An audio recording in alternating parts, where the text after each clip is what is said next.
Hey guys, today I'm gonna be doing a talking head video. I don't do those very often, but I just wanted to explain the reasoning behind my change from the Sony a7R4 to the Canon R5 and my experiences, first-hand experiences, and I will keep updating this as I go, but just to give you an idea what I'm seeing that I like and I don't like about this change.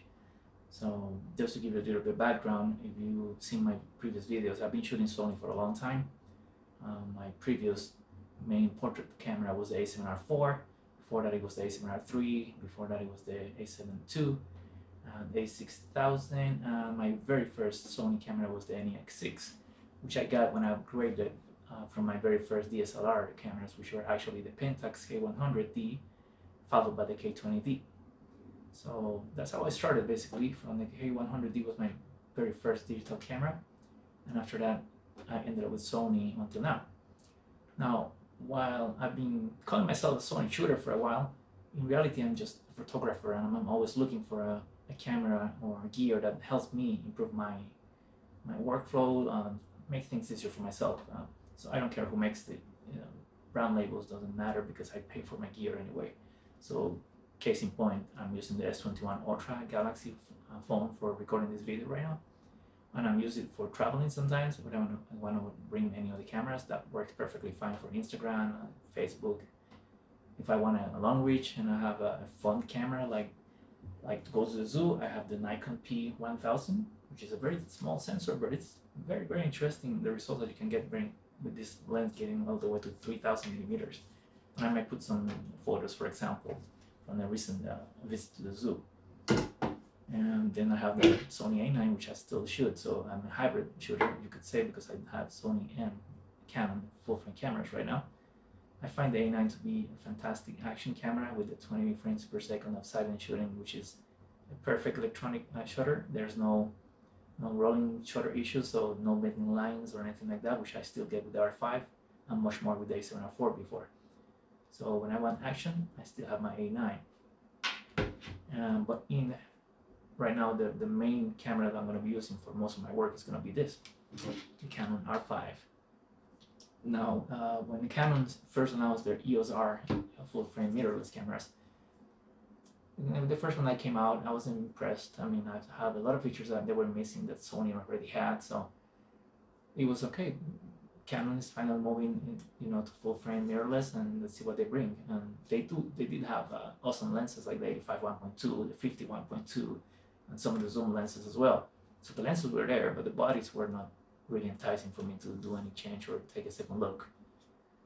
Fast forward, and then the announcement for the R5 and the R6 came out, and when the rumors were out with the specs, I was like, this is either an April's Fool Day or somebody's been smoking something, because there's no way that Canon's gonna be able to jump over Sony like that. I mean, they've been trying to catch up with Sony for a while in the mirrorless, and suddenly they're just gonna give all this in one shot. So I was totally sure that it wasn't gonna happen, but I was very wrong, and the proof is in the pudding. Here's my R5. Now, everything is not perfect. There's no perfect camera for anybody, I think.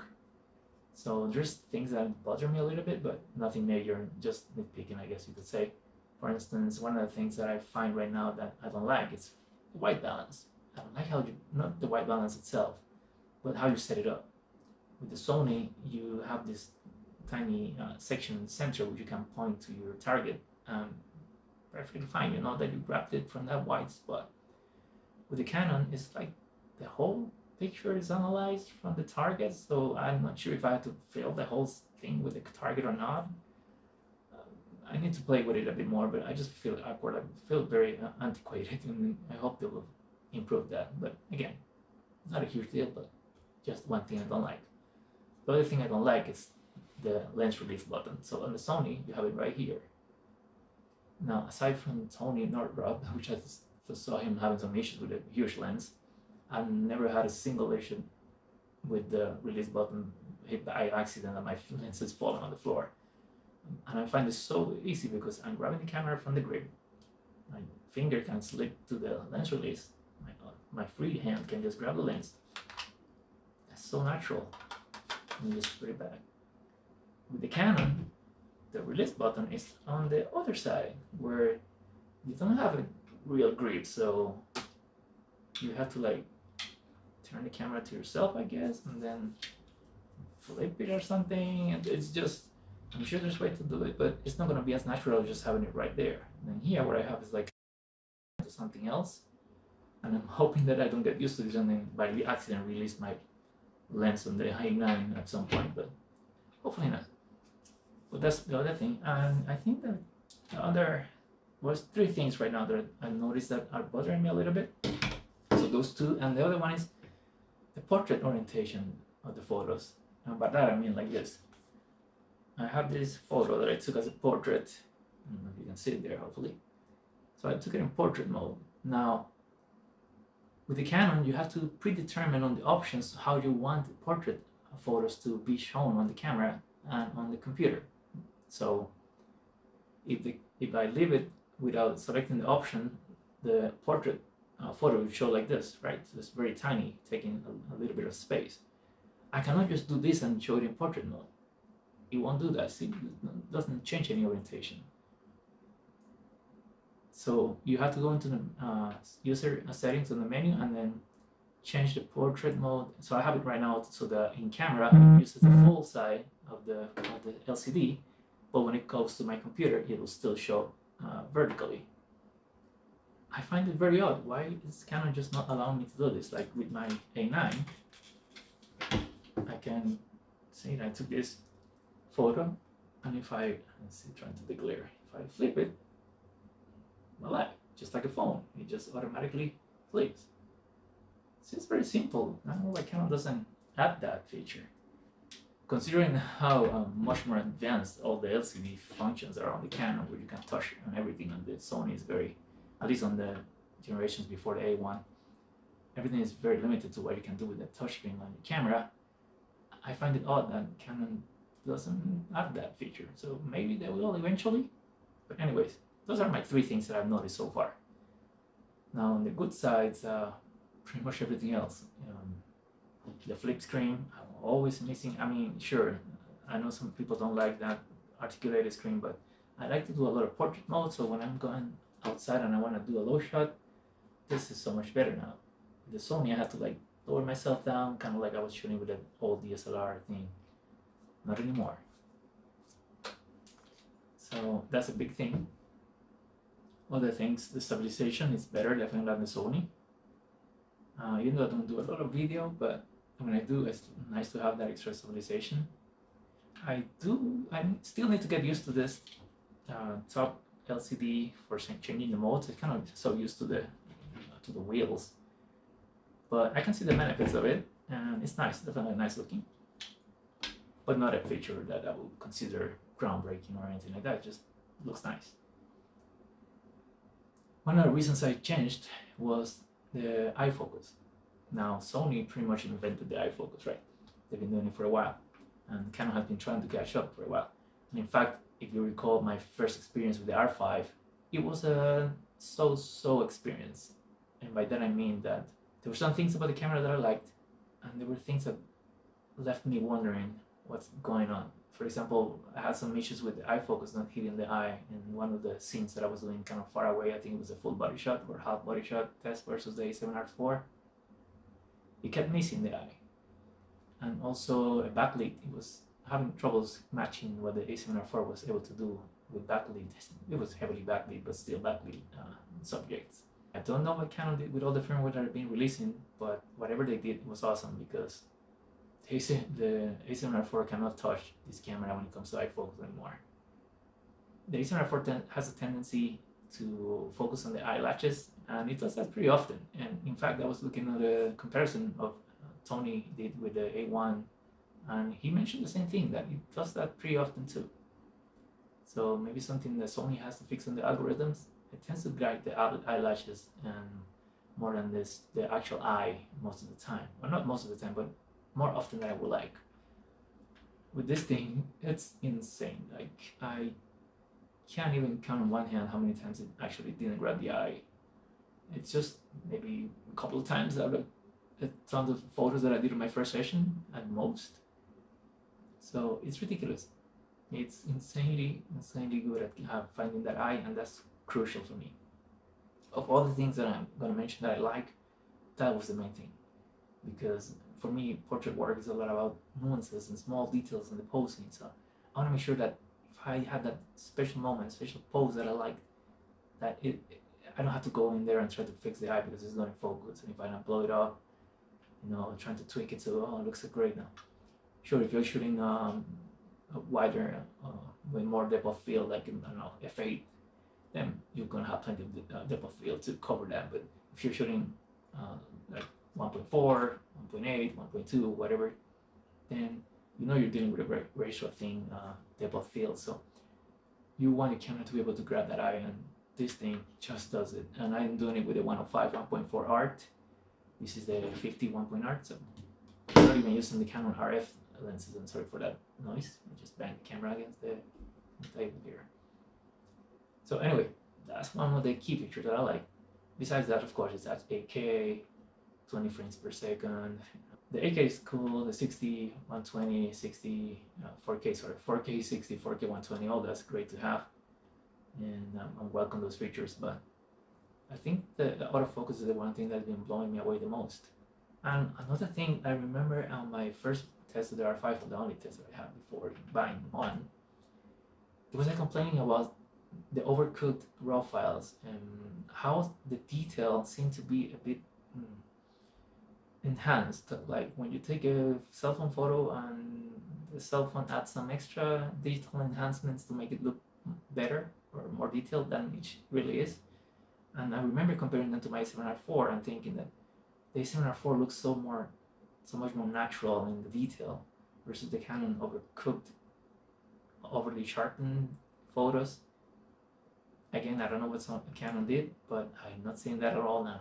All I'm seeing is really great detail, natural detail, and the photos come up with a nice amount of pop and color and contrast and everything, just ready to go. I honestly can just work out of JPEGs and do some skin cleaning, and I feel like I can just provide that to customers or clients or post it online and it's all ready to go.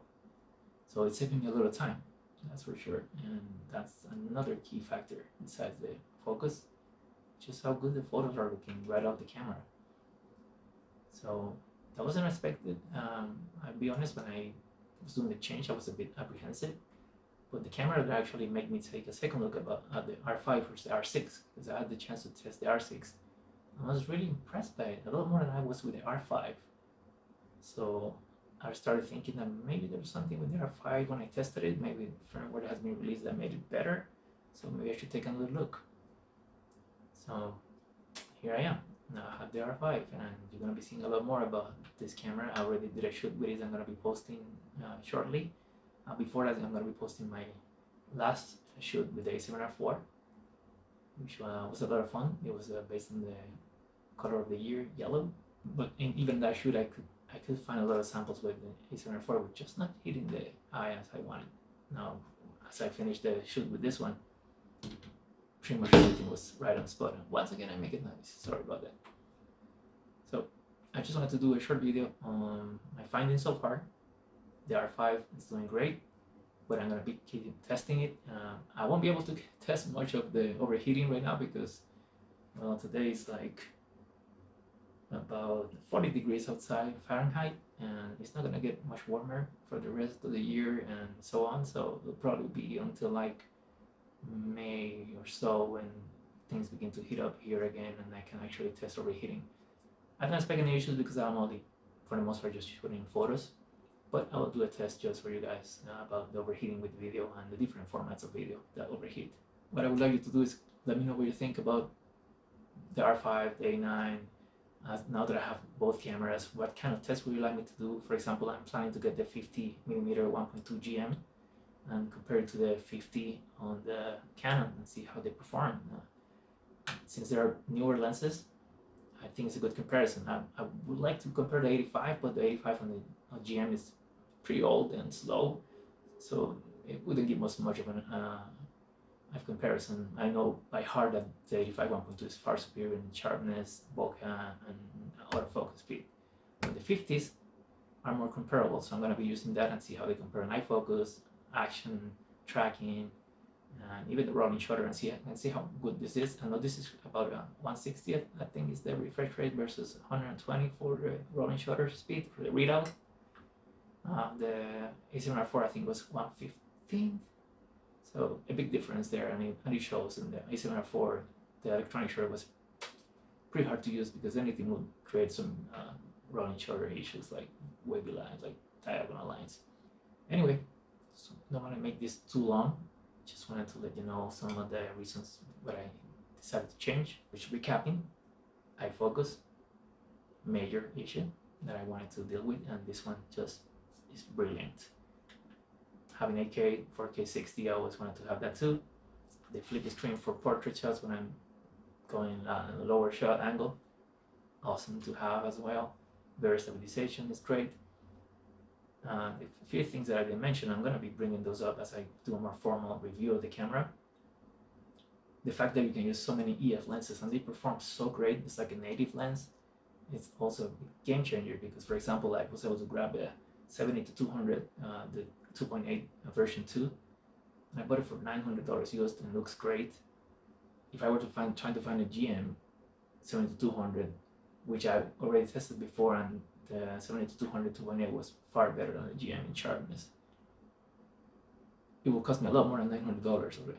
I know the going rate for them is more like $1,000, $1,100, so I got lucky to get it for $900, but still, it'll be cheaper than buying the Sony one. So it opens up a huge market of Canon lenses, which are great. On the downside, Sigma. Sigma is not doing any native lenses for the Canon so far. Hoping that this announcement that I read about on October 18th, I believe it is about RF lenses, but not holding my breath in that one. So third-party support, I wish Canon will embrace that, open their system for other manufacturers to create lenses like Sony has, because having Tamron and Sigma doing native lenses on Sony is a big plus. There's no question about it. But for the things that I shoot, the Canon, what I have right now, is just perfect. So it's not a major thing for me. That's why I was fine changing. But for some people, this could be a deal. Somebody's ringing my doorbell. But let me know what questions you have, what tests you would like me to do with these cameras now that I have them. And remember, cameras are just to serve you. You don't serve your cameras. So don't be a fanboy. Don't develop attachments to gear. They are supposed to help you become a better photographer, help you get better photos in a more streamlined. You know, get the focus, get that action shot that you couldn't get with the previous model because it was slower. So that's what you should do. Find the one that works for you and forget about what it says over here. You know, it doesn't matter. What it matters is what it does for you. So thank you for watching, and like, subscribe, and hit the notification bell, and leave me some comments what you want to see next.